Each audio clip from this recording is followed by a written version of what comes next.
नमस्कार मंडळी, कसे आहात? मजेत ना? तर आज छानपैकी आजचा ब्लॉग आलेला आहे. हा सेकंड ब्लॉग आहे. तर तुम्हाला पहिला कसा वाटला नक्की कमेंट करून सांगा.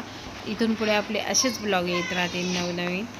तर दुसऱ्या दिवशी ॲक्च्युली ब्लॉग टाकणं झालेलं नाही, व्हिडिओ टाकणं झालं नाही, कारण की थोडीशी घरातली आवराआवर चालू होती. तरीसुद्धा म्हटलं चला आता त्याच टायमिंगमध्ये हा व्हिडिओ करून टाकूया.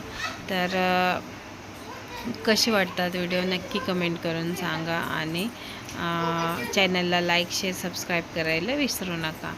तर उंदरांनी बघा ना किती घाण केलेली आहे. आणि ॲक्च्युली आपलं रोज असं एरवी जसं आपण दसऱ्याला जसं आवरतो तसं एरवी आवरणं होत नाही. तर म्हटलं चला त्यांना म्हटलं आज सुट्टी आहे तुम्हाला, तर मला कॉट तेवढा काढून द्या, मग तेवढं झाडून पुसून वगैरे घेऊ म्हणून. कारण पेपर वगैरे टाकले होते तर उंदराने फारच घाण केलेली आहे. अख्खा पूर्ण दिवस गेला ते रूम आवरायला, तरीसुद्धा कपडे वगैरे, कपड्याच्या घड्या वगैरे राहिलेल्या आहेत. बरंचसं काम राहिलेलं आहे. ते आता जे अर्धी रूम आहे, ॲक्च्युली ते कॉट पूर्ण साफ करायला मला 1 दिवस गेला. जवळजवळ 2-3 तास गेले पूर्ण पुसून घ्यायला, झटकून घ्यायला.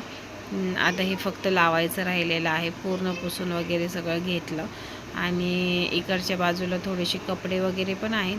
तर तो ब्लॉग मी उद्या टाकेल, कारण की आज आता भरपूर उशीर झालेला आहे आणि स्वयंपाक वगैरे पण करायचा आहे.